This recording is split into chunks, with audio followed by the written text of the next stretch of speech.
You're listening to The Arms Room on the Vets on Media Network.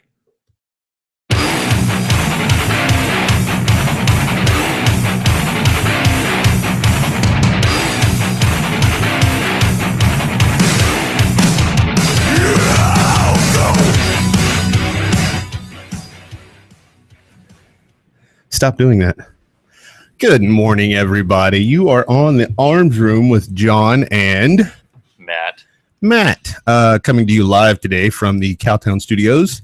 And today our show is sponsored by AR500 Armor. Be sure to check them out at ar500armor.com. How was your weekend, Matthew? I haven't seen you in a few days. Yeah, no, I actually wore my AR500 armor this weekend. Ooh, what'd you do? Just shooting with Mr. Yeager. Nice. That's out good. At Cowtown. It's a really cool range. It is. It's a nice place. Have you heard of it? I have. I've been there a timer, 50. You were there on Monday. I was there on Monday for the shoot. That was a good time. Mason, were you there on Monday as well? Yeah, I had a good weekend too. Thanks, John. Oh, we hadn't gotten to that part We yet. hadn't gotten to that part. We're talking Calm about Monday. down. Why are you so... Yeah, I was there in a tactical kilt, actually. No, you were in a skirt. It was a skirt, and it flared up. All right. So when Mason would run, when he would do these shooting things, I don't know if it was the airflow or the movement or the combination, but the bottom would kind of flare out, and it would look like a little girl's dress. Kind of had that Marilyn Monroe that 1950s poodle hoop skirt. Yeah, thing. except he's running in a little different. I was like, man, because it was multicam. Confuses me in so many ways. All right. Whoa, that's a different. Easy. Show. All right. Yeah. Let's get this back on topic. Today we're going to be, well, actually, first, Matthew, don't you have something to say about veterans groups? Weren't we discussing this before the show? Yeah, current events. Well, how did your weekend go, first of all? I spent the weekend laid up with my foot being iced and elevated because I gave myself a case of turf toe, or in jiu-jitsu it's called mat toe, where my whole body kept moving, but my big toe stuck to the mat. If I stomped on your toe, would I have caused mat toe? Yeah, probably. Oh, my Lord. He'll be here all week. Yeah, no, he'll be here for the next 57 minutes. All right, Matthew. So Under Armour released a T-shirt that had a picture of 4 or 5 guys putting up a basketball hoop. Right. And it looked like the Iwo Jima thing. Right. And everybody lost their minds. I saw that on Facebook. Yet nobody's lost their minds like any of the other things where people have done stuff like that. There's pictures of stormtroopers putting up a stormtrooper flag. Hey, that's just awesome. Well, why is that acceptable and the other one's not? To me, they're both acceptable. For a company that's done so much for veterans, I just think it's pretty funny that this very group, it's not all of them, obviously. There's a handful of these Facebook groups that used to post really good content, and now all they're doing is witch hunts. And when they're offended by something, yet if somebody else is offended by something, then they'll call them out on how America's too soft, and everyone gets offended by things so easily. Yet somebody leaves their flag up in the rain or whatever, any little thing is all they talk about is things that offend them and offend veterans. It's it used to be a group to post funny things about funny military things, and all it is witch hunts and people being offended. That's sad. So I have mixed emotions on it. I originally saw a couple of posts on it, and I was like, what the heck's everybody talking about? And then I saw a picture of the shirt, and I'm like, Good initiative, bad judgment, maybe. I don't know. I wouldn't wear it, but... Yeah, I wouldn't wear it. I wouldn't spend my money on it, but I'm not going to stop using Under Armour because of it. Yeah. So, all right. Anything else cool or awesome in current events there, Mason? Because I don't read Delta Airlines. Yeah. Delta Airlines just opened flights to Syria. And apparently got some ISIS guy on one of their flights. Nice. How would that happen? I don't know. Wait, Delta or Delta? Oh, different Delta. Right? Different Delta? You're asking the wrong guy. Okay. I thought you were going to say Delta like that Delta team that slayed that freaking ISIS leader. Did you seriously not get my reference that Delta Airlines just opened flights to Syria? Absolutely not. That went right over your head. It did. That's all right. So, all right. Let's get on. Today we are talking about why we lived the armed lifestyle. Now, there's a lot that goes into living the armed lifestyle, and if you're watching, you can see my quotation marks, because armed does not require a gun, does not require a weapon. It's more of a mindset kind of thing, where you have to be willing to act. Willing to use overwhelming violence when justified and warranted, regardless of what you're carrying or if you have a gun or not. Like, I don't think someone's gonna like you're gonna take a flight to Chicago or DC or somewhere you can't carry a gun, and you're gonna be walking down an alley and someone's gonna be like, "Bah," you know, oh my God, I'm naked without my gun. What do I do? Like, oh, like, can't do anything about this. No, like, you would probably stab the guy to death with your keys or beat him's face in with your hand. Like, it's the not being afraid and being willing to use overwhelming violence when justified. I think that is the best definition in my head of what the armed lifestyle means. Let's let Mason chime in with some thoughts. Yeah. I would say it's pretty similar to that. I mean, like Matt said, it doesn't always have to be firearms and guns, but it's also an extension of who or what you define as doing the right thing. You know, to me, it's not always about helping myself. If I see someone else that's happening to, then to me, that would also is like an innocent person getting hurt. I'm not going to stand back and let it happen. I would try and do something about it. You know, a lot of people don't take it to that extreme. They just kind of look out for themselves and their family. But to me, it's innocent people in general. I don't like to see that stuff happen. And living an armed lifestyle helps me protect innocent people to an extent. Oh, you're so righteous and fantastic. Yeah. Now Matt does bring up an interesting point of traveling. I travel quite a bit because I'm still in the military, and there are a lot of places. Well, and when I'm traveling on orders, I'm not allowed to carry my gun.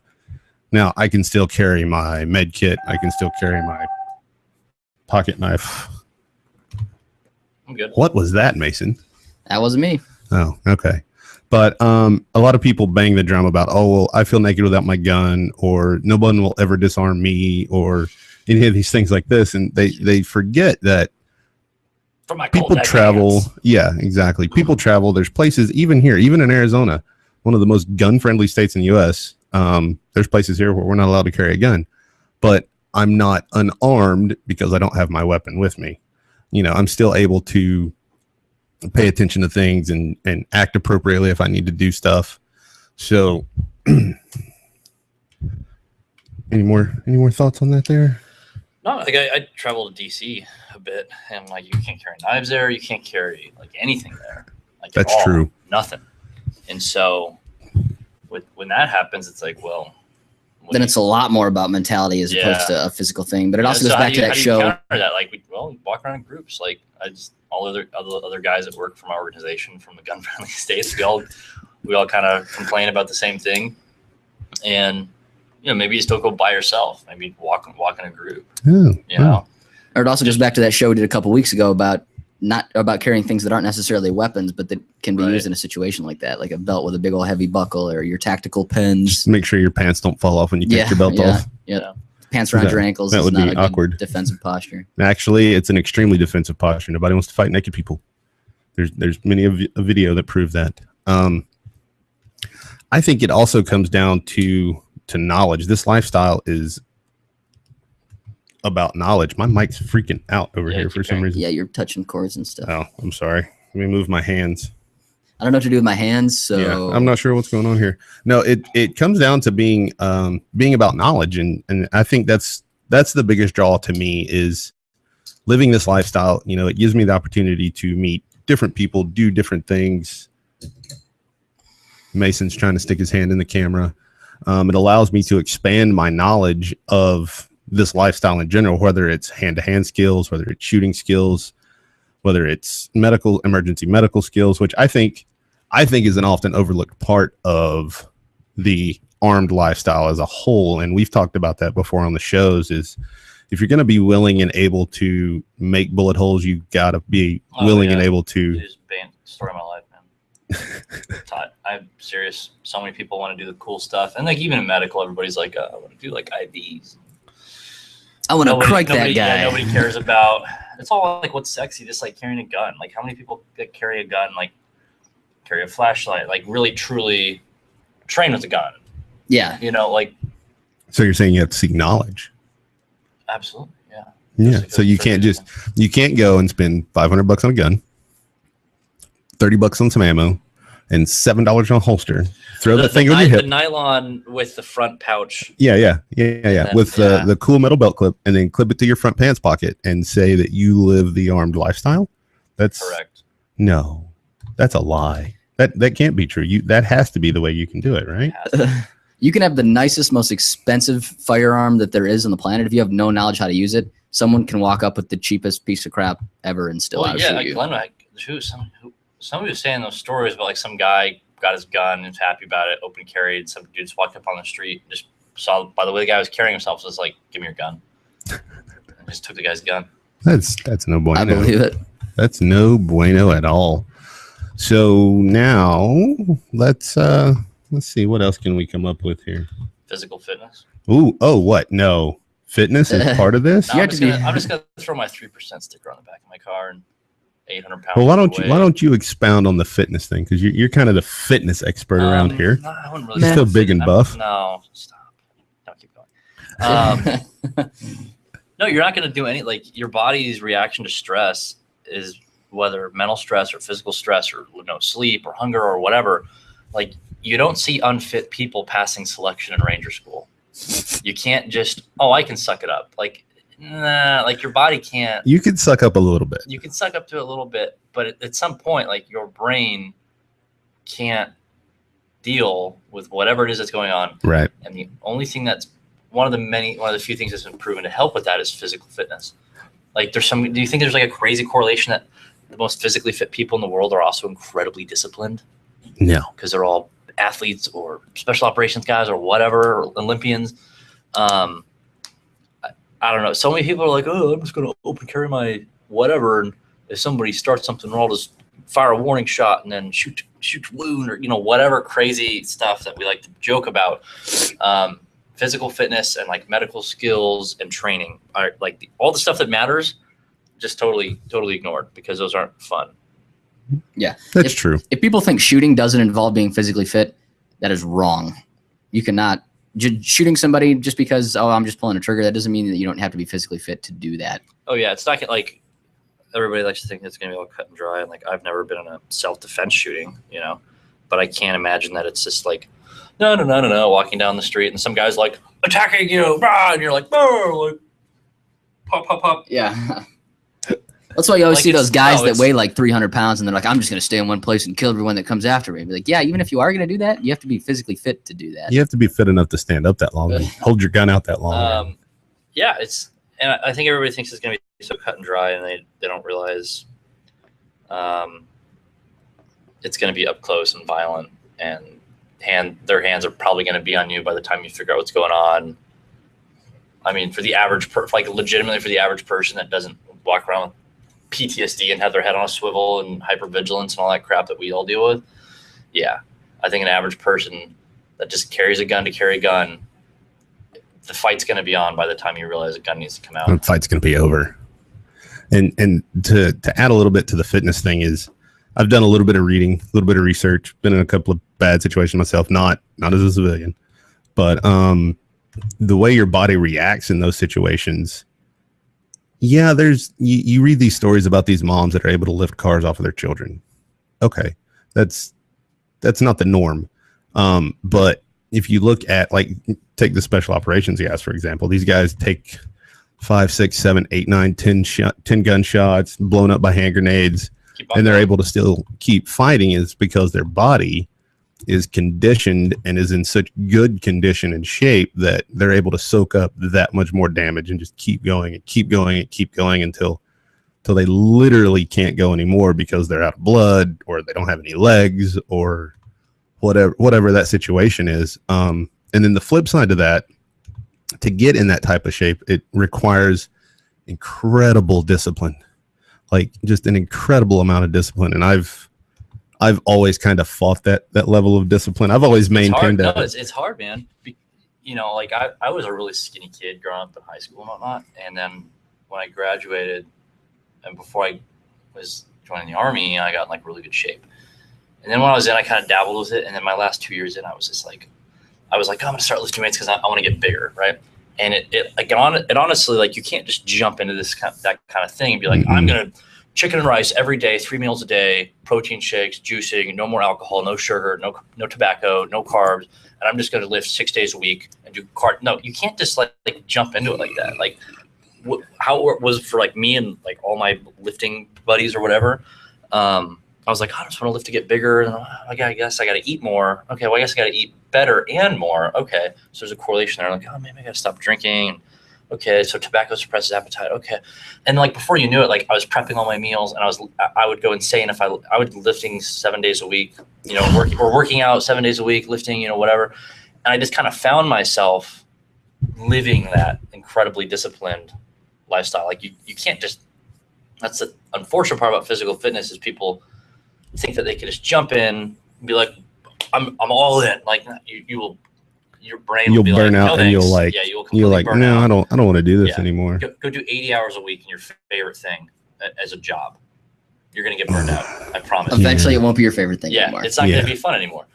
And so, on the same hand as that, like people compare themselves to like, oh, like I'm a Navy SEAL, like do the Navy SEAL workout, and it's like you can't compare yourself to that guy because he's not you. What? Like he's a physical specimen, probably just genetically blessed kind of person. That's just like the two things with physical fitness I think a lot of people get upset about. Is like you can't compare yourself to like fitness models. Well, it kind of reminds me or of yourself Glen, when you were younger. Or yourself when you're younger. Back in my day. That's the hard one. Because like I'm even doing that now. Of like I just need to get back to 230 and jacked like I was when I got out. Like now, well, it's probably not going to happen again. Ago, man. Like, it's going to take some time to get back there. And you might have some injuries you need to work around. You might just, you can't get away with eating how you were. It's going to be harder to do it. That's like we always say, don't project your reality onto someone else. In that situation, it's almost don't project someone else's reality onto you. Just because they can work that way and they can operate that way doesn't mean that you're just going to automatically be doing it that way. Yeah. Now, the armed lifestyle also requires a certain level of discipline because once you decide to dedicate yourself to this, you have to dedicate yourself to it. You can't do it halfway. Well, I mean, you can carry a gun half the time. That's totally fine. But just know that it's that other half the time that you don't have it, you're going to need it. Maybe, maybe not. But that's the risk you're going to have to take.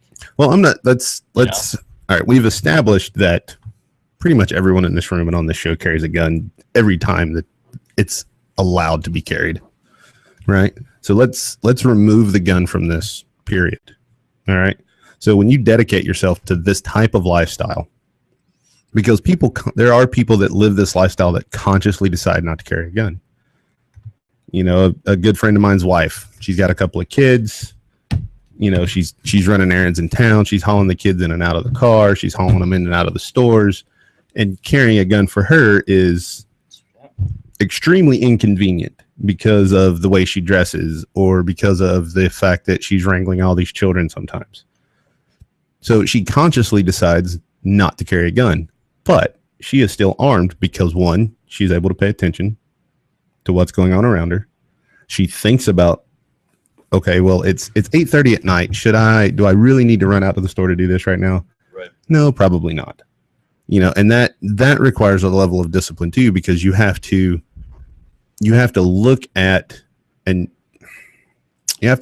your lifestyle to see how it's going to apply to your particular lifestyle.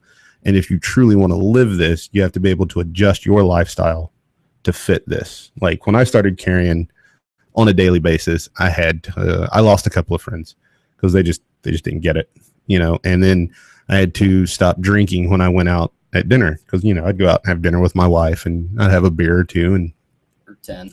No, they cost too much at the bar. Dude, that's why you see them pregame in the parking lot. Yeah, exactly. Wait, what? So real quick, the definition of armed is equipped with or carrying a weapon or weapons. Oh.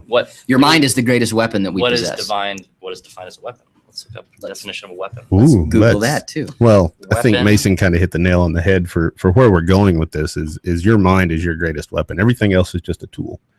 Any tool can be pressed into service as a weapon. The second definition of weapon is a means of gaining an advantage or defending oneself in a conflict or contest. Bam. What? So like your hands, your feet, your flashlight, your mind, your car, that police officer proved a few weeks ago. Right. I was thinking that he was just going to apply the brakes before he hit the guy. And tap him like a little love tap. He was he's like, I'm not slowing down until I bust through that wall on the other side of the guy. Yeah, and then he kept going. That was Like, legit. is he just gonna like drive off to the next call? No, there's a man that understands the armed lifestyle. That was nut. That was insane. Oh, I got another call 2 blocks away. I'll see you later. No, all right, somebody else clean this mess up. That was a So, video. but the discipline that's required to do this is often painful. You might have to change your wardrobe. You do have to, Definitely. When I started like regularly carrying a firearm, I had to change my wardrobe. Like You couldn't wear your medium shirts anymore. Yeah, I used to wear extra really mediums. medium shirts, but like I like wearing like button ups. Mhm. It's just kind of like hot out right now, so I'll wear like a baggier, like a looser t-shirt, Mhm. you know. But I just wore more button ups because I like wearing button ups and they work great for if you're carrying. They do. But I kind of had to switch some stuff up. Belt, the belt was a big one. Yeah. Yeah. I start wearing undershirts Yeah. because the sandpaper grip is Well, so not nice on my even just skin carrying a size. gun up against your skin like that gets it gets irritating, and depending on what you're doing. Yeah. So you have to sit down and seriously consider all of the things that are going to go into this new lifestyle. And for those of us that do it on a regular basis, we have to sit down every so often and reconsider, reevaluate everything and say, okay, is this working for me? Am I carrying my gun more than I'm not carrying my gun? If I don't have my gun, do I have a means to defend myself? Yeah. Why am I not carrying it? Because it's hard to conceal it in the summer because you just maybe you should get a smaller gun, or maybe you should look at different ways to carry. It's not all unicorns and butterflies. You do have to make sacrifices in order to live this lifestyle. You don't get to go certain places because you don't want to be there without a weapon. Like every time I get out of my car, I have to evaluate what hand I'm going to carry things in so I can still draw a weapon if I need to. It's little things like that you don't think about. No, I always carry, even though I'm a left-handed shooter, I tend to carry things in my left hand because I'm more than willing to throw anything I have in that left hand at you to distract you. Because as I do this, So, don't we have a break coming up soon, Mason? Yeah. Yeah. I'll tell you when the break Oh, okay. I'm sorry. It just seems like this is a really long morning. Oh, very well. Very well. So the other thing about the armed lifestyle for me specifically, actually, let's do this real quick. Why do you do it, Matt? Why do I do it? Do we have another 40 minutes of the show? Do I go on rants? Like, all right. So when I was a kid, I was bullied a lot, man. Like I was a skinny little runt. I got bullied a lot, and I just refused to be a victim again. Simple as that. I refuse to let somebody else be a victim that is incapable of defending themselves. I refuse to let my family, my girlfriend, my nieces, you, Mason, nobody that I truly care about is going to be victimized. That's an excellent answer, Mason. Oh, God. I do it for a lot of the similar reasons. I wasn't really bullied growing up or anything like that, but that's surprising. Yeah, right. You would think that I was, but no, not really. But I do it for the same reason. I want to protect the people that I love, and I kind of take the whole. I mean, being in the military, we kind of take we protect America, this and that. Well, I kind of take that to a bit of an extreme. Like just because we do it in Afghanistan or in Iraq, why shouldn't we still do it at home? Why should we still do it all the time? And part of that's also not. I don't want to even talk about it because you guys will be like dumb. But like the whole military police thing, dumb. As crappy as it is, and as stupid of a job as it is, people do actually target police officers like for stuff like this all the time. Like that's why the new OSA Act, the Law Enforcement Officer Safety Act. Did you try counseling them first? I actually have a ticket book that I carried around, but it didn't work. I had to use my EOF and jump straight from my ticket book to shooting him in the face. But no, so like that OSHA, the Law Enforcement Officer Safety Act, actually has been amended to cover military police now because of situations like that. So it's to protect myself, it's to protect my friends and my buddies, and of course, my family. But like I said earlier in the show, to protect innocent people. Just because it's not someone I know that's involved in it. If I see like some woman getting hit by her husband, you really think I'm going to sit back and let that happen? No, that's definitely not going to happen. That's not okay. All right.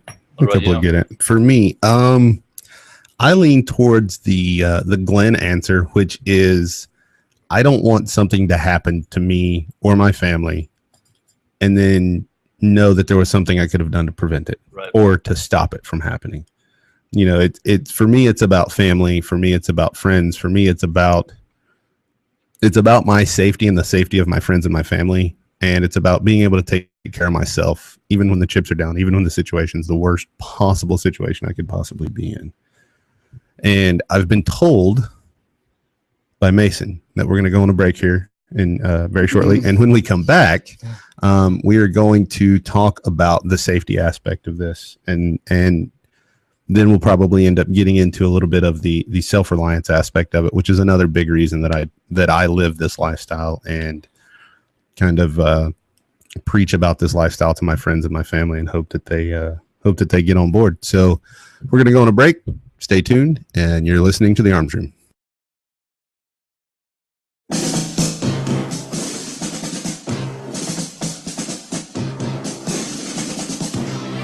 Everyone's going to need an attorney at some point in their life. I'm no different. Hey everyone, it's James from Vets On. Whether it was my last will and testament before deployment or my ongoing custody battle for my children during my divorce, I needed help, so I lawyered up. If you need help, I urge you to contact Capstrom Law Firm. Capstrom Law Firm in Springfield, Missouri services clients throughout the state in criminal law, personal injury, and family law. With over 13 years practicing law, Tom Capstrom understands both law and court procedures and how stressful they can be. Let Tom Capstrom Law Firm and his dedicated staff take the stress and worry out of a difficult situation by calling him today. We feel so strong about the work that Tom and his staff are doing that he'll be a monthly guest on the show. Tom is a veteran and a listener, for God's sake, so you know the guy is solid and will fight for you. Give Tom a call today by calling 417-864-0552 or email Tom at capstromlaw.com. And don't forget to tell him that Vets On sent you. The choice of a lawyer is an important decision and should not be based solely upon advertising.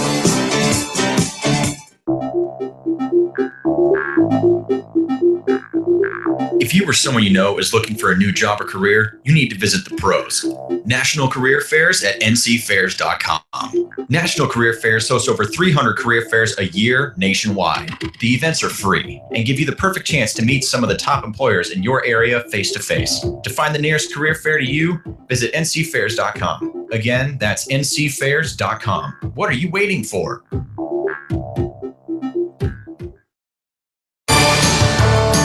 Veterans served us, now it's time we serve them. As a veteran of Afghanistan and Iraq, as well as a current military member deployed abroad, I would like to take a minute of your time to tell you about Patriot Hills of New York. Patriot Hills of New York is a nonprofit organization providing support to veterans and their families. They partner veterans in need with over 65 health and wellness organizations, community groups, as well as philanthropic foundations providing no or low-cost services. They've helped over 400 veterans through confidential referral services, assistance with veterans issues, employment placement, as well as educational opportunities. If you need assistance or just want to help veterans by donating your time or services, contact them at info@patriothills.org. Again, that's info@patriothills.org. Visit patriothillsofnewyork.com for more information about their services or how you can donate. Our veterans deserve no less. We can give it to them, and you can help.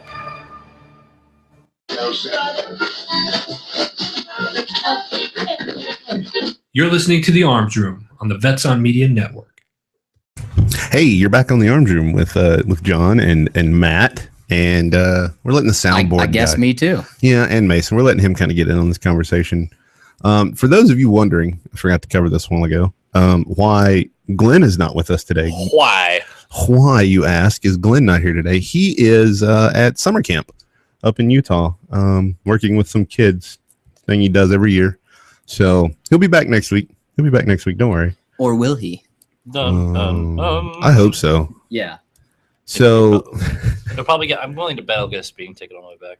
Probably. He got a speeding ticket last time he went to. No, that was in Colorado. He always gets speeding tickets. He does get a lot of speeding tickets. So, back on topic before we run this train completely off the tracks. Oh, Amtrak. that's where you were going with that reference. Okay. So, let's talk about safety and why the armed lifestyle is about safety. Matthew, you have anything? It's about my safety. It's about your safety. It's about my safety, my loved ones' safeties. Yeah. Safeties. My loved ones' safety. Well, that's kind of an extension of why we do it. Do you mean more specifically like how to be safe doing this, like weapon safety? And yeah, we could get into that too, because safety kind of encompasses the whole thing. I think it's like you got to know your limitations and stuff, and like not go looking for fights. Like everybody, when they turn to 18 or 20 in Arizona, you can open carry at 18, Mm-hmm. or you turn 21 and you buy that first gun. Like, no, everybody's lying if they say like they didn't feel like you know. Yeah, I'm You cool. know, Oh, yeah. I'll admit, when I was younger and I carried, I open carried because it was. Yeah. I was like, yeah, I feel awesome. Yeah. I've got a gun. And then you started learning. Yeah, and then I got educated, and I was like, people don't need to know that I have this thing. It's about. I mean, the whole premise is like avoiding conflict, right? Like, there was that shooting in Waco at the Twin Peaks with the biker shootout. I heard about that. And I was reading, God, where was that? Something like Reddit or somewhere where there's like thousands of comments. I think it was Reddit.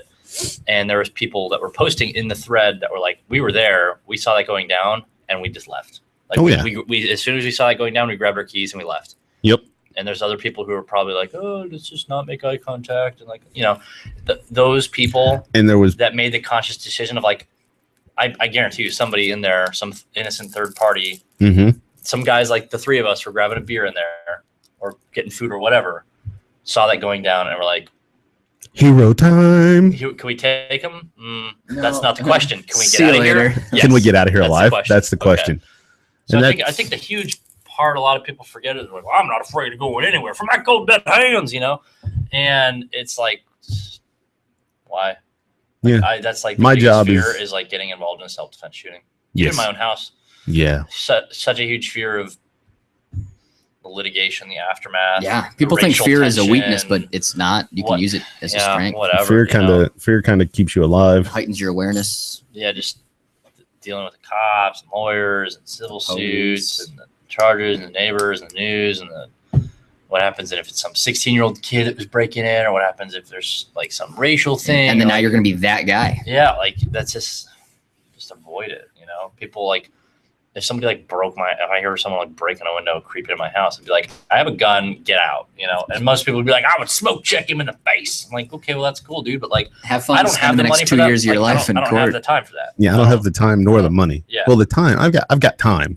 You know, we've all got some time, but I ain't got the money for that. I don't want to deal with it. I don't like.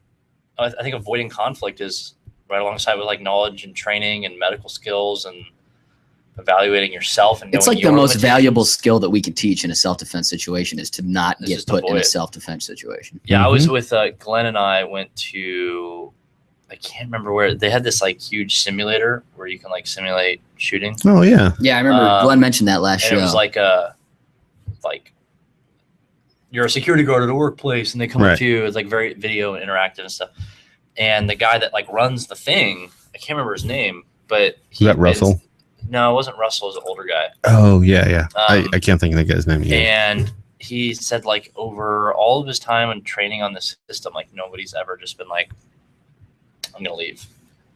Like they walk into something, they're like, oh, you walk into a supermarket and like people are shooting everywhere. Like everyone's like, time to be a hero, you know, like, and they like charge in. I will see you later. Like no one's ever just been like, get out I'm of here. out. $8.75 an hour. And that's no, on a thank simulator. you. That's on a simulator. Well, that's true.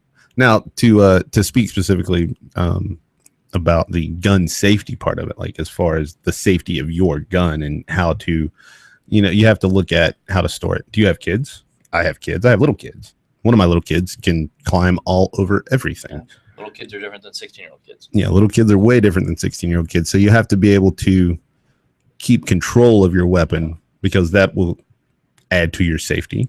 Right. Which goes back to evaluating your equipment, evaluating whether or not you're going to carry and how you're going to carry. Are you going to carry in a purse? Or do you always have your purse on you? It's called a MERS, thank you. Indiana Jones Worldwide. Okay. A man satchel bag. A European shoulder bag. European shoulder bag. Are you going to carry it in your back? Are you going to carry it in your backpack? Or are you going to carry it on your person? If you're going to carry it on your person, are you going to spend the money on a good holster? You probably should, because my holster keeps my gun in, whether I'm running, whether I'm training, whether I'm playing on the floor with my kids. Totally in love with my TCB. Oh, ooh. Little free shout out. TCB. Free shout out. Yeah. Good work, Jason. Free shout out, Jason. Awesome. And then like I don't carry my gun in my house most of the time. Like when I come home, I generally will remove my firearm because I don't always keep my normal street clothes on. I'm generally in like basketball shorts or sweatpants hanging out at my house. And I can't carry a gun in those things. Right. So then you have to look at storing your gun in your home. Are you able to access it if you need it? Can your children access it? Because your sock drawer is not an appropriate place nor a safe place. And then you have to evaluate the places you go during the day. I run a small business. I occasionally have to mail things. I have to go to the post office. Post office is a federal building. Firearms aren't allowed in federal buildings. So do I risk it? No, because I don't want to be that guy who's like, oh, I'm never going to take my gun off. Screw your sign. Concealed, concealed. Blah. And then that cop that just and then there's some random cop bumps into you and like, right. Is that a gun? No. Oh. Oh, crap. So, or are you just happy to see me? Well, whoa, No, easy. So then you have to look at how you're going to keep your gun stored in your vehicle. Is your glove box safe? How long, If it's how long- lockable. How long are you going to be in there? Yeah, how long are you going to be in there? I mean, there's so many questions that go into it, and it's like, I don't know, it's not just firearms. Everybody wants to focus on just firearms, but like there are some people that would probably be better off just carrying their fists that are like that I know that live in DC than people I know that carry guns here, just because of their mindset. Yep. I don't know. Well, even smaller things too, like it. knives. Knives. You don't generally don't want to leave knives around where kids can get to them either. You know, Right. just because it's not a gun doesn't mean they can't hurt themselves with it. Or a tactical pen. But I mean, as far as like safety in regards to living the armed lifestyle, I think this comes down to like following the general firearms rules. Yeah. Locking your stuff up if you have kids. And like, if someone asks you in nobody- Walmart if you all right, can see their gun, basically nobody should be able to get your gun that you don't want to get your gun. Exactly. Now, if you like, I don't have kids, I can still say nobody can get my gun that I don't want getting my gun. Right. You know, my girlfriend and I live together. She knows how to use them. She knows where they are. She knows that if something happens, something goes bumps in the night, to get out of the way. Yep. You know, when I have kids, if my nieces come over, like that's going to be a totally different story though. And that's just firearms. You know, safety in regards to living the armed lifestyle, I think is just like just being, you gotta be aware, avoiding conflict, like just doing your best to not get involved in those situations. But if you're forced to get involved in those situations, being willing to respond with overwhelming violence. It's an excellent. Plus, it sounds cool. So Yeah. What does? Speed, surprise, violence of action. Yep. Overwhelming violence. Yeah. Oh crap! I'm getting the getting it dirty. Dirty boy. Oh my lord! Oh my lord! Oh my lord! So self-reliance. Now, this is a good topic to get into on the armed lifestyle, because this more or less removes the gun. Yep. Like, we've accepted that, generally speaking, the armed lifestyle in this context, you're going to be carrying a gun. Now, for those of you that live in places where you can't carry a gun, like the super awesome Republic of California or places in the Northwest, Northeast, and Northwest, actually. Yeah, there's a couple. Yeah, like, New York. Yeah. Well, that's the Northeast there, buddy. But the Northwest, Washington. Oh, dude, Washington's super cool. They have some state law where you can have like SBRs on a federal thing in Washington. Done. Pretty cool. Or like Chicago, then. Go Chicago. Okay. Yeah. So the Midwest, Northeast, Midwest ish. Yeah, medics. So anyhow, before we run this train off the tracks again. Too late. Yeah, I know. This comes down to all of the other skill sets that are involved in the armed lifestyle. The hand-to-hand combat training, the ability to use an improvised weapon, like picking up a 2x4 out of the street. I don't think it's all self-defense related either. We're like also survival skills, you know, like knowing how to make a fire. Like that quote that Glen used a couple shows ago about a man should know how to do. And the Heinlein quote. Yeah, the Heinlein quote. Have like 30 different things, you know, and you should always know how to start a fire. You should know how to skin an animal. Plan an invasion. Yeah, plan an invasion. Con a ship. Con a ship. Whatever. So yeah, it's all about survival too, not just killing bad guys all the time. Yeah, a lot of, I mean, it's easy. People are like, oh, self-reliance or like I'm the lifestyle. They're like, oh, 3%, you know, oath keeping. Yeah, like I'm the most high-speed shooter ever. Okay, well, start a fire for me without a lighter. I don't know. Or gut an animal. Well, that's why a lot of people get a little weird when it comes to putting hands in things that were once alive. I mean, you don't just shoot it and then eat it. You have to do stuff to it in between. You just shoot it and put it on the fire, and then after the fur is all burned off, then you eat it. Science. That's gross. That's the best part. It smells good too when you're cooking it that way. Though. So self-reliance is like. Well, let's look at it. I don't need to go to others for help for stuff. So you don't have to. If someone breaks into my house, I don't need to call 911. I can deal with it. And then call 911. I'm legally obligated to call 911. after the fact or whatever. Yes, we're not saying that you shouldn't call the police. What I'm saying is you're reliant on yourself instead of others. Hence the word self-reliance. Right? What? It's like English and stuff. Right. So, like, am I personally reliant on 911 if somebody's having a medical emergency? No, not really. Can I just throw them in my car and fly across the city and get them in the hospital? Like, I might take that chance. Like me personally, I might take that chance to know what's going on. But you go through some basic medical, some decent basic medical training. You are just your reliance on yourself has just shot through the roof. I think medical is the easiest one to improve. Firearms takes a long time and it's constant an art. It's a very skill kind of, it's a very technical skill, I guess I should say. Not that medical stuff isn't, but right. But like self-reliant. Okay. So you got medical that can make you more reliant on yourself if a medical issue arises. Right.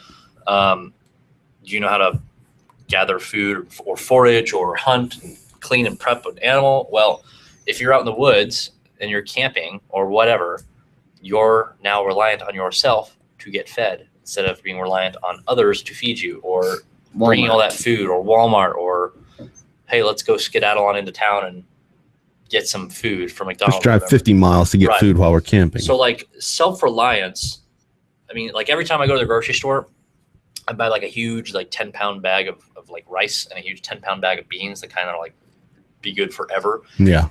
And then I buy a case of water bottles every time I go to the grocery store. And I just throw it in one of my closets. And I have so much water and rice and beans because if you're going to get tired of eating rice and beans, buddy. I won't get tired of being alive. That's true. That's true. I won't get and I will not be hungry. That's true. That's another. It might be the same. You know what? Hot sauce is cheap. It is. Hot sauce is cheap. It's free in MREs. But rice and beans and a case or two of water bottles every time you go to the grocery store, guess what? You're now reliant on yourself if for some reason you can't get food. And on an economic note, when I was I did that as this like a thing I've done for a while. I started doing it again. I definitely slacked for a bit, but in between, when you're broke, when I first got out, was in between jobs and just kind of stupid college kid, ramen noodles and hot sauce, baby. Beans and rice, let's do this, And from an economic standpoint, guess what? I was relying on myself instead of hitting up my friends to be like, we should grab lunch. Let's go do it. I'd be on you, right? You should buy. No, so and plus it doesn't cost a lot of money. A case of water is what, $2, $3? Yeah, it's $3 or so. Yeah. So altogether to get all that stuff, $30 maybe. A huge bag of beans, a huge bag of rice. That's another maybe 10, 11, $12. Bam. I mean, so you're saying that part of the armed lifestyle, in general, is being prepared, and that includes food storage. Yes. And water storage. Yeah. So now you're self-reliant when it comes to your food. In case anything happens, power outage. Yeah, whatever. Power goes out of my house. Life pretty much continues as normal. Yeah, candles, flashlights. I mean, now people are like, "Oh, well, I'm totally prepared." Well, that's not what it means per se. Like when that flood happened, I always use that flood example because it the one out here. Yeah, response times are 45 minutes for basic call right down the street. Yeah. That might totally throw you for a loop. What if you was it 3 minutes? Medical. 3 minutes to bleed to death? Yeah. Not even anything that crazy. A lot of things can go wrong in 45 minutes. Anaphylaxis. Yeah. Hypoglycemia. If you don't have. Yeah, if you don't eat right. My mom doesn't, but my mom has hypoglycemia and my dad has heart issues. So I should probably figure out how to get some extra epi and nitro and glucose on hand. So. Because normally, my mom's going hypo again. Okay, well, call 911, get the ambulance out here. Again, or my dad, another blood pressure problem with dad or whatever. My parents are totally healthy. These are all examples. But, well, that's good. It's good. Okay, so your perception of what's normal, that perception of norm, it's whatever. But now it takes 45 minutes to get there. You might have medical skills. You might know how to use an EpiPen, but you didn't buy one because the EMS was always right there. Yeah. Or because you had one, you normally had a couple, but you just forgot. You just, you used a couple as time went on.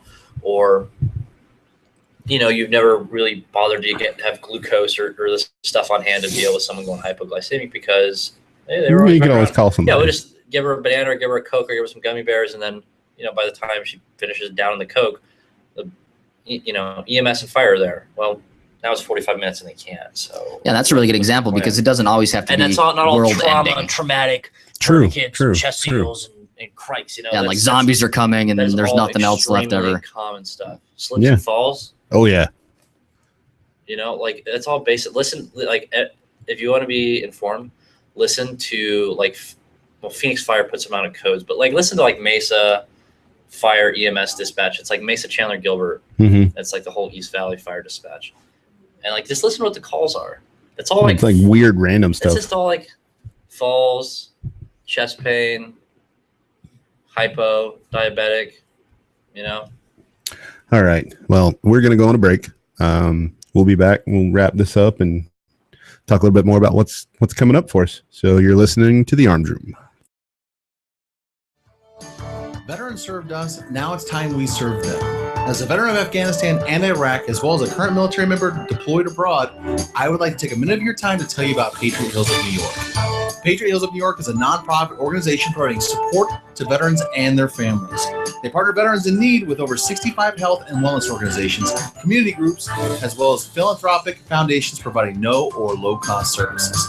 They've helped over 400 veterans through confidential referral services, assistance with veterans issues, employment placement, as well as educational opportunities. If you need assistance or just want to help veterans by donating your time or services, contact them at info@patriothills.org. Again, that's info@patriothills.org. Visit patriothillsofnewyork.com for more information about their services or how you can donate. Our veterans deserve no less. We can give it to them, and you can help. Everyone's going to need an attorney at some point in their life. I'm no different. Hey everyone, it's James from Vets On. Whether it was my last will and testament before deployment or my ongoing custody battle for my children during my divorce, I needed help, so I lawyered up. If you need help, I urge you to contact Capstrom Law Firm. Capstrom Law Firm in Springfield, Missouri services clients throughout the state in criminal law, personal injury, and family law. With over 13 years practicing law, Tom Capstrom understands both law and court procedures and how stressful they can be. Let Tom Capstrom Law Firm and his dedicated staff take the stress and worry out of a difficult situation by calling him today. We feel so strongly about the work that Tom and his staff are doing that he'll be a monthly guest on the show. Tom is a veteran and a listener, for God's sake, so you know the guy is solid and will fight for you. Give Tom a call today by calling 417-864-0552. Or email Tom at capstromlaw.com. And don't forget to tell him that Vets On sent you. The choice of a lawyer is an important decision and should not be based solely upon advertising.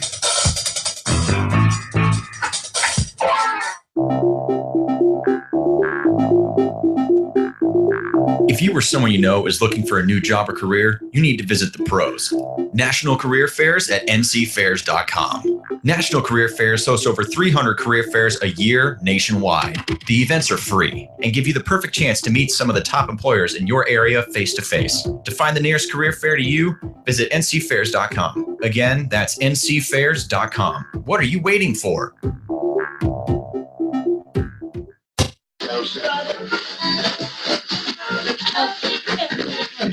You're listening to the Arms Room on the Vets On Media Network. Oh crap! You snuck up on me there. Hey, we're back. Talking about the why we live the arm lifestyle. I think we've pretty well nailed that one down. It's not an easy lifestyle to live. It's a conscious decision to live this lifestyle. It takes a lot of hard work. It takes a lot of discipline. Any final thoughts from you there, Matthew? Nothing? You're just going to sit there and pick your fingernails? I can talk for another Nobody roughly likes 11 to do the minutes. sexy stuff. Nobody likes to do the fun stuff. No. Everybody loves to do the fun and sexy stuff. I'm sorry. Nobody likes doing stuff that matters. Oh, okay. The training, the research, the law, knowing the laws. No. These are all the requirements. paying to have an attorney on retainer that specializes in self-defense law. People just want to run out. Who knows? Maybe you'll fight need a lawyer ISIS for something. Yeah. Not a bad idea to have one on hand. The people that don't learn about just there's so much more to it than just carrying a gun and like putting on a cool Moto Hua shirt and like being ready to take on the world. Like you need to realistically really evaluate yourself, and how you evaluate yourself and identify deficiencies and weaknesses is go to training, push yourself, work out, go to the gym, learn medical skills. Like eat healthy. Eat healthy. Like, oh my God, yes. Right, I can't do this on cheeseburgers and Cokes or Dr. Pepper. If you're in the gym 3 hours a day, you can absolutely do it. I have very good friends that are complete gym rats, and they eat like pure garbage, but they burn it all off in the gym. They're in the gym for 2.5, 3 hours a day. They're like skinny fat guys. No, they're just ripped. Yeah. But yeah, nobody likes doing the boring stuff. Nobody wants to put in the work. The boring stuff's the stuff that happens most often. Yeah, that's true. The medical. I mean, I'd say the armed lifestyle, being prepared, or whatever, is avoiding conflict. Which but I'm mad now. Like Homer Simpson, episode of Simpsons where he buys a gun and they're like, "Oh, it's a 3-day wait." And he's like, "But I'm angry now." Yeah, that's bad. It's bad. Like nobody. I don't know. That's like, to use the three of us as an example. We don't wake up in the morning and go, "Let's go get in a gunfight today." Yeah. No, I wake up and I'm like, God, why are you awake, like, child? I hope nobody the sun's shoots not me. even up yet. And then I think about, God, I hope I don't get in a gunfight today. Yeah. Well, there's also a level of acceptance. A lot of people that live this lifestyle, the preparedness lifestyle, or the armed lifestyle, whatever you want to call it. You have to allow it. Yeah. Like in your mind, like if I'm forced to do this, I will do this. We've accepted a certain amount of risk living this lifestyle too. Well, and we've also accepted that things are going to happen. We don't live in a world of unicorns and rainbows and butterflies. Sadly. We've accepted that bad things can happen, bad things do happen, to good people. And bad things will happen to everybody. It may not happen to us today, may not happen to us tomorrow. Bad things happen to scumbags all the time. Yeah. We all hope that it never happens to us, but it's the idea and the thought that we're ready for it to happen that kind of makes it easier to just keep on living. Your life check you out, Mason. You're so smart. Maybe we should let me. Such edge. Much wow. Maybe I should be a guest on the show sometime. Nah. No, probably Someone's not. got to run the board. Yeah, that would be impossible. Yeah. Well, we could flip the board around for him. Yeah, we could.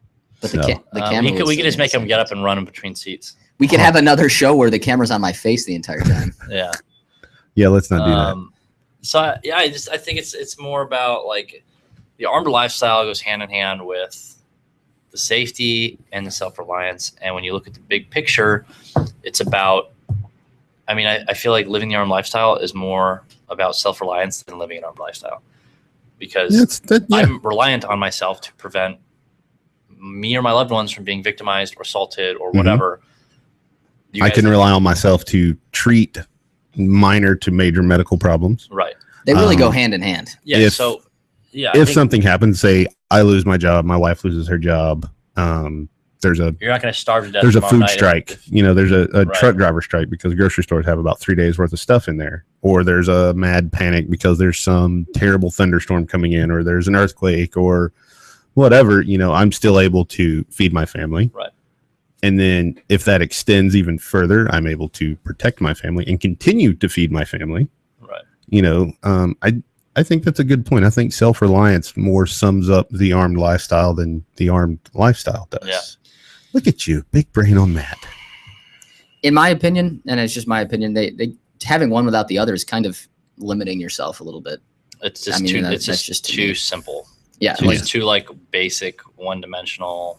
Now I understand, like we talk about the whole show. There are some people that just don't do guns; they don't do firearms, and to me that doesn't make sense. But everyone's entitled to their own opinion, their own thing. But to limit yourself like that, it just kind of degrades your effectiveness in self-reliance to not think that it's okay to use guns. Like you look at the prepper shows and stuff you see on TV where they're like, "This is my address and I live here and I don't believe in guns and I have all this stuff."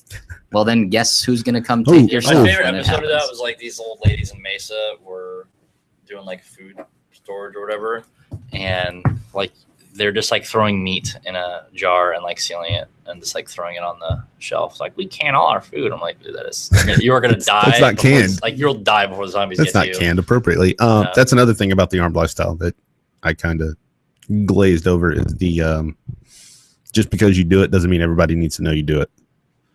Yep. Keep that crap to yourself. OPSEC. Yeah. Don't go. Oh, going out to the range on Friday, going to be loading up on the guns. Hashtag swag, YOLO, whatever that you do, You don't want to put it out there for your business out there for other people. You just say hashtag YOLO. Now, that doesn't mean that you can't have like a plan that involves a group of people, you know, like a lot of my friends have like, what? Yeah. Right. Like if you have a group of people that you know are reliable and that are your friends that you'd risk your life for, then why not cut them in on something like that? I don't know. My friends are pretty shifty. They might just cap me in the head and take my medical stuff. Some people have those friends. I do a lot of medical stuff. But speaking of friends, actually next week's show is about, what is next week's show about, Mason? It's about how to form, here it is. How to form a training group in your area and how to do it safely and effectively. Because not everybody can afford to go to a class every weekend. Not everybody can afford to go to a class once a month, once every 6 months. You know, some people that do this can only afford to get to that one class a year. Yeah. So if you've got a good group of guys and each of you are doing something along these lines and you're going regularly. Everybody can teach somebody every something. Yeah, you know, you get together. Cascade training. Yep. Wait, what? Cascade training. It's the doctrine that you teach one person and then that one person teaches two people, then those two people teach two people each. And so like say you do that group thing like you're talking about, you all get together and say, all right, we're all going to pool our money and send one of us to this class. And then you alternate who that person is every month. So then when that person goes to the class, he comes back and he teaches the group of people what he learned at the class, and then so on and so forth. And it keeps going like that. Train the trainer. So that's next week's show. Next week is also Memorial Day, and then our next veteran shoot. When is that next veteran shoot, Matt? June 8th. June the 8th. So it's what, 2 weeks? For those 3 that weeks? Came to the veteran shoot and had a blast, this coming one is going to have 50 cal. 308, and then we're doing a letting everybody torture test, assist independence training and torture testing the Mutant, which is a AK-47 AR hybrid. Nice, but like a well done one. Yeah, well done. It's all like proprietary internals instead of just duct tape or whatever it was the other ones were using. So this is the one by CMMG, in case people are wondering. That'll be fun. Yeah, I'm also working on a particularly fun stage. Yeah. This last one we had one where it was like all these inside jokes for people who'd been in the Army. Mm-hmm. You had to like start with your hands in your pockets, and you had to stand on the square of grass and put a PT belt on, and then you had to like chalk block. Yeah, that was outstanding. I ran that stage. And then you had to carry the grass, and that was a sergeant major's grass. Some of the older people were like, "I don't get it. This is stupid." You know, I'm like, "This is stupid. I don't get it." Yeah, everybody under the age of 40 got it. It was like, "This is hilarious." Yeah. So, yeah, we're gonna come up with other good stuff. Oh, I'm working on a really good one. If you want to go to the shoot and you're a veteran in the Phoenix area, or if you're not in the Phoenix area and you want to make a drive, that's cool. Yeah, absolutely. Email me mdobson@cv4a.org. Or just look on Facebook on Independence Training's Arms Room. It's all over the place. Yeah, and it is free to veterans. Free to veterans. And we weapons and ammunition provided, and we feed you. Yeah. So it's a good time. Come out, hang out. We give out prizes. Sometimes doing prizes like better than Shane and not as good as Brady. Yeah. Yeah. Or most tactical or so. All right. Kilt. Yeah. Worst kilt ever. No. Next time I'm not wearing underwear underneath it. You guys. Then it's actually a kilt. No, that's why he was wearing a skirt. So, all right. To recap, the armed lifestyle is it's all about self-reliance, being able to take care of yourself, your family, and your friends. Next week's show is about how to form a training group in your area and what to do once you get the right people together, which we kind of touched on that just a little bit. So if you're interested in doing that, or you have a group that you work with currently and you want some more information, be sure to tune in next week. Good group. I just went on Craigslist Casual Encounters, and I was just posting that I M for M looking for training partners. I got so many responses. Don't do that. I think that's a different kind of training. Yeah, I think you're trying to find something a little bit different there, buddy. But so, if you got any well, that train ran. M for M, looking for training partner. That train ran completely off the tracks. This is why we need to have Glen here. Oh boy, this is why Glen needs to be here. So to kill the fun. Yes, exactly. Don't forget, today's show is brought to you by AR500 Armor. Thanks, AR500 Armor, on your stuff. Awesome. Thanks, guys. They carry a full line of stuff. They don't just carry armor. They've got some cool new stuff that they've put out. They've got some medical stuff, right? Yeah, they do have some medical kits. Tell me more. They just released a new lightweight steel plate, which puts it's like five and a half. 5.5 pounds, which puts them in the market. Yeah, which puts them in the same weight range as ceramics for the most part. So that's it for us today. You final thoughts there, Matthew? Take care. Be safe. If you're reach out. Yep. If you need help. Yep. Mason? We got to say the catchphrase: stay aware, stay safe. Stay frosty. Stay frosty. Train hard. Eat Frosties. You're listening to the Arms Room. At the twilight lies gleaming, whose broad stripes and bright stars